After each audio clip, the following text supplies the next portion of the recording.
안녕하세요. 안녕하세요. 비사인 코리아 장인닷컴 행정사 사무소의 장만희 행정사입니다. 정말 저번 주 목요일부터 오늘까지 정말 매 1시간 아니지요. 한 30분 단위로 하이코리아를 확인하고 정말로 힘든 그 기간들이 지나고 드디어 조금 안정적인 제 심리 상태가 좀 된 것 같습니다. 오늘 저는 이제 어제 저녁에 오늘이 29일이죠.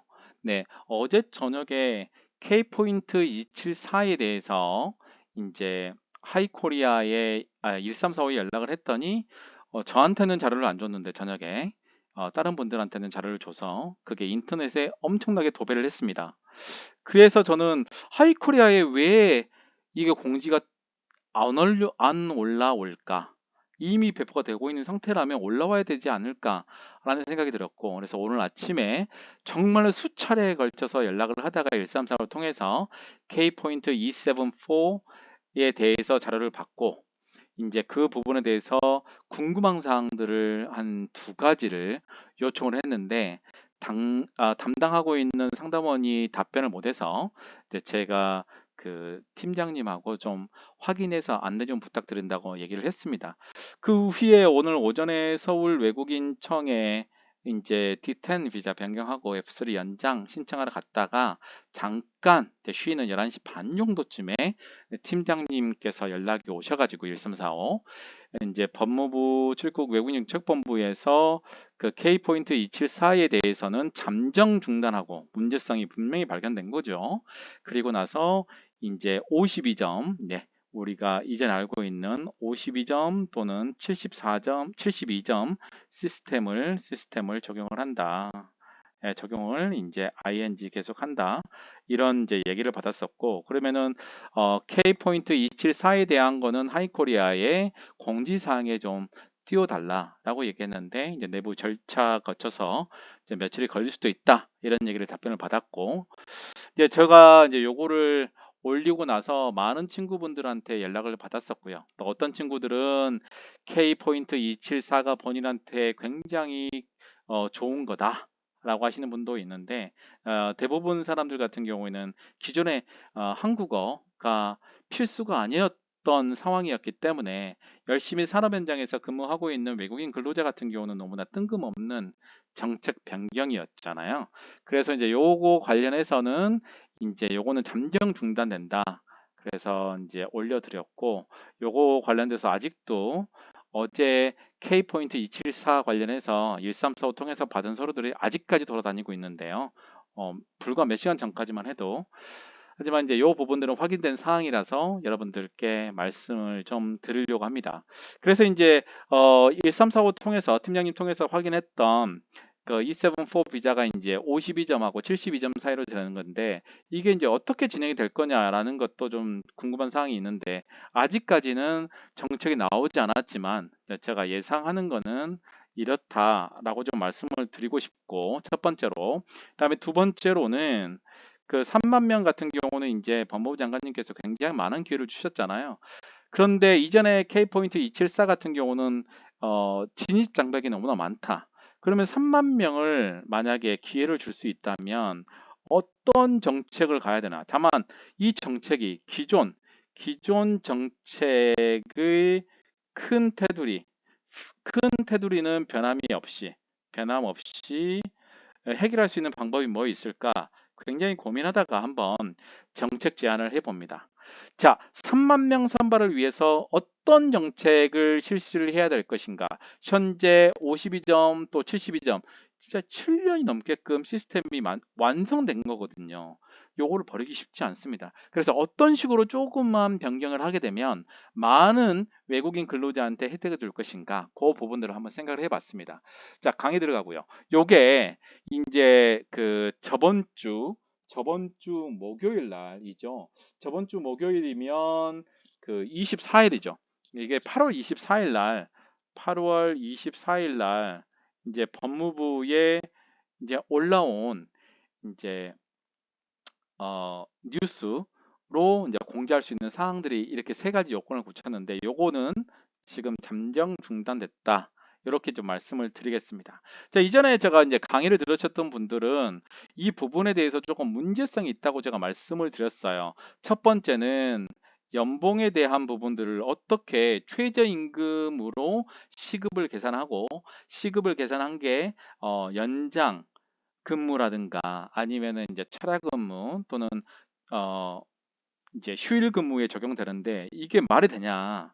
이게 첫 번째였고, 두 번째는 평균 소득에 관련돼서 2,500만 원 요거는 조금 좀 나아졌다고 얘기를 했었지만 중요한 건 요거 준비도 되어 있지 않은데 한국어 능력 시험을 이제 필수로 넣어버리는 상황이죠. 필수. 이렇게 정책들이 바뀌면 안 됩니다. 기본 요건 하에서 이제 준비할 수 있는 이제 유예 기간을 줘야 된다. 만약에 시행한다면 유예 기간. 근데 유예 기간 자체가 없는 상황이어서 요거는 좀 문제성이 있다라고 제가 지적을 했고요. 문제성이 있다라고 제가 지적을 했고 이제 그 대안으로 이제 생각할 수 있는 부분들을 제가 몇 가지를 좀 얘기했어요. 그래서 아직까지 인터넷에 좀 돌아다니고 있고 어떤 커뮤니티에서는 요거로 조금 무조건 진행을 해야 된다라고 생각하시는 분들이 있는데 지금 뭐 300점 만점에 200점 이상 돼야 되는 그 시스템은 적용하고 있지 않다. 이렇게 알고 있고 자, 중요한 거는 뭐냐? 지금 이제 2분기까지 적용됐던 52점 또 72점, 52점은 2,600 이상이잖아요. 매년마다. 또는 이제 요거 2,600이 안 되는 사람들이 이제 72점 이상으로 이제 신청할 수 있는 부분들인데 자, 그렇다면 지금 현재 지금 진행하고 있는 E74 비자 52점과 72점 점수제로 사용해서 하고 있는데 이대로 진행하게 되면 정말 3만 명은 될 수가 없습니다. 3만 명은 죽었다 깨어나도 나올 수가 없어요. 2분기 때도 그렇게 했는데도 3천 명이 안 됐잖아요. 그래서 지금 보면 9월, 10월, 11월, 12월 4개월이 나온 상황에서 가장 많이 외국인 근로자에게 혜택을 줄 수 있고 이 인원들이 이제 열심히 일할 수 있는 기본적인 토대를 만들어 줄 수 있는 게 뭘까라고 생각을 해서 제가 오늘 두 가지 정책 방향을 제안을 하려고 합니다. 우선 이 두 가지를 제시할 건데 이게 1순위입니다.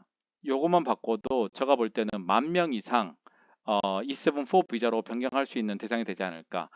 두 번째로는 2순위인데 요것만 해도 1순위와 2순위만 해도 정말로 많은 외국인 근로자들이 혜택을 볼 수 있을 거다. 저는 생각을 하고요. 자, 1순위는 뭐냐? 1순위는 이제 가장 중요한 게 E74에서 뭘까요? 가장 먼저 닥치는 진입 장벽이 뭘까? 당연합니다. 예. 그 당연한 게 뭐냐면 52점과 72점을 가로는 가장 중요한 게 뭘까? 연간 소득입니다. 연간 소득. 자, 그래서 지금 연간 소득이 2,600만 원 이상이 되어야 신청할 수 있는 게 52점. 이 소득이 안 되면 매년마다 합니다. 72점은 돼야 되거든요. 자, 그래서 어떻게 3만 명에게 기회를 줄 수 있느냐? 하나를 꼽으라면 저는 자, 최저임금 이상이면 신청이 가능하게끔 하고 똑같이 52점이 되는 겁니다. 최저임금이면. 자, 그러면 최저임금이 어떻게 되느냐? 지금 이제 2,600만 원 매년 2,600만 원 해서 2년간 최소 2,600만 원이 되면 10점이잖아요. 그리고 이거가 3,000만 원 평균이면 15점, 그다음에 3,300만 원 이상이면 20점인데 여기에다가 저는 여기 하나를 넣어서 자, 최저임금 이상이 된다. 그러면은 이제 저희가 최저임금에 대한 부분들은 이제 계산을 해야 되지만 저는 최저임금 이상이면 5점을 줬으면 좋겠습니다. 자, 중요한 건 2021년과 2022년의 최저임금이 다르잖아요. 자, 제가 최저임금을 한번 제가 아직 확인을 안 해봐서 자 최저임금이 최저시급이죠. 시급을 지금 한번 봐보면 최저시급이 2021년이 최저시급이 8,720원이고요. 다음에 2021년이 8,720원, 다음에 2022년이 9,160원이에요. 자, 그러면 이 최저 시급으로 이제 연봉을 계산을 해볼게요. 자, 최저 시급으로 연봉을 계산하게 되면 자, 8,720원이잖아요. 그러면 곱하기 하게 되면 자, 얼마냐면 2,186만 9,760원 이상이면 되고요. 자, 2021년에 최저를 기준으로 했을 때 연 소득이 얼마이면 되냐면 9,160원이잖아요. 그래서 이렇게 하게 되면 2,297만 3,280원 이상이면 각각 요거 이상이면 저는 5점을 줬으면 좋겠어요. 5점. 근데 여기로 해서 이제 뭐 어떤 사람은 여기가 3천만 원 넘을 수도 있잖아요. 그거 합해서 2분의 1로 하면 되죠. 그러니까 여기서는 2021년도가 최소 2,186만 9,760원이잖아요. 그러면 요거를 기준으로 해서 이제 매년 요게 넘으면 되겠죠. 그렇게 해서 나눠 가지고 이제 최저 임금 이상이다. 그러면 이제 2,100하고 요거하고 더하기 그다음에 2,186만 9,762원인가요? 2원을 하고 나서 나누기 2 하게 되면 이게 잠시만요. 자, 2,186만 9,762원 플러스 2,297만 3,280원을 하게 되면 요거를 나누면 최소 2,242만 1,521원이잖아요. 그래서 요거 되면 5점을 줬으면 좋겠다. 그리고 원래 있는 시스템으로 2,600은 10점 그대로 가고요. 그래서 요게 이렇게 바뀌는 겁니다. 4년 E9으로 가고 또 여기서 최저임금에서 5점 이상을 해서 52점. 근데 이거가 될 수밖에 없어요. 최저임금을 안 맞았다고 하면 이상하잖아요. 근데 농축업이 조금 그럴 수도 있으니까 자, 그래서 이제 최저임금이 요게 2,242만 1,521원이 안 되면 이제 72점으로 가는 방법. 현 최저를 그대로 유지하면서 최저임금을 기준으로 계산을 해서 이 많은 친구들에게 혜택을 준다. 그래서 5점으로 하고 52점 이상이면 신청 가능할 때 최저임금 2021년도 연 최저임금 2022년도 연 최저임금을 충족하게 되면 5점을 둬서 4년 이상이고 E9으로 5점 이상을 소득을 2년은 합계해서 이제 받게 되면 52점 이상으로 신청 가능하게끔 했으면 좋겠다. 여기에서 이제 한 가지 더 추가한다. 2순위까지. 요거 하게 되면은 한 제가 볼 때는 뭐 5천 명이 훨씬 넘을 것 같고요. 그다음에 이제 거기에다가 조금 더 플러스 하는 게 있으면 좋겠다. 어떤 게 있을까요? 어떤 게 있냐면 현재 시행하고 있는 시스템이 어떤 거냐면 자, 한국인 대비해서 20% 내에서만 이제 E74 비자로 변경을 하잖아요. 근데 이 기본적인 20%를 저는 30%로 넘었으면 좋겠고, 그다음에 농축업의 저는 50%까지 갔으면 좋겠고, 그다음에 뿌리기업도, 뿌리산업도 제가 볼 때는 50%까지는 가야 된다. 50%까지 한국인 인원 대비 50%. 다만 이제 농축업이나 뿌리업 같은 경우는 이전하고 똑같습니다. 지침은 자, 2명은 무조건 해준다. 한국인이 몇 명인지여에 따라서. 다만 이제 인구 감소 지역이 있잖아요. 인구 감소 지역에서 만약에 근무를 하는 경우에는 여기서는 이제 뭐 똑같이 50%지만 이제 뿌리 같은 경우는 뿌리 기업이다. 그러면은 60%까지는 해줬으면 어떨까? 요거는 저 개인적인 겁니다. 개인적인 감정이기 때문에 개인적으로 제가 제안하는 사항이에요. 1순위도 그렇고 2순위도 그렇고 제가 제안하고 싶은 사항들을 제안이잖아요. 정책 방향을 이렇게 하면 제가 볼 땐 최소 15,000명 이상은 좀 가능하지 않을까. 그리고 이제 시스템을 수시 접수를 하면 됩니다. 수시. 어차피 가서 대기하고 기다리면 되니까요. 그래서 이렇게 하게 되고 기간은 현재부터 12월 31일까지 하고 또 부족한 인원들은 내년 1월 1일부터 또 신청하면 됐잖아요. 이런 식으로 조금 더 저는 좀 획기적이라는 거는 기존에 가지고 있는 시스템에서 완전히 모든 걸 혁파하고 만들면 새롭게 진행하는 진입 장벽이 이전에 만들었던 시스템 그리고 경험들이 다 무너져 버리는 상황이 되거든요.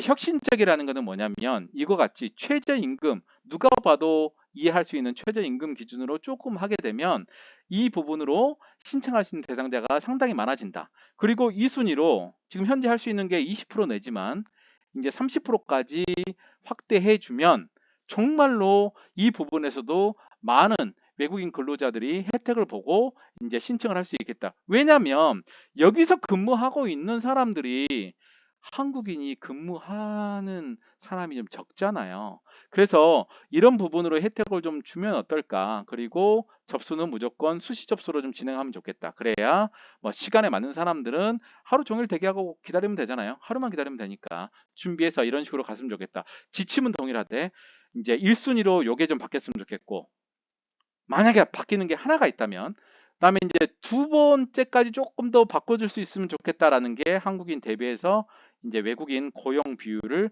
좀 높였으면 좋겠다. 왜 그러냐면 지금 E9 비자 근로자가 최근에 이제 뉴스가 이제 고용하는 인원을 2배로 다 늘렸잖아요.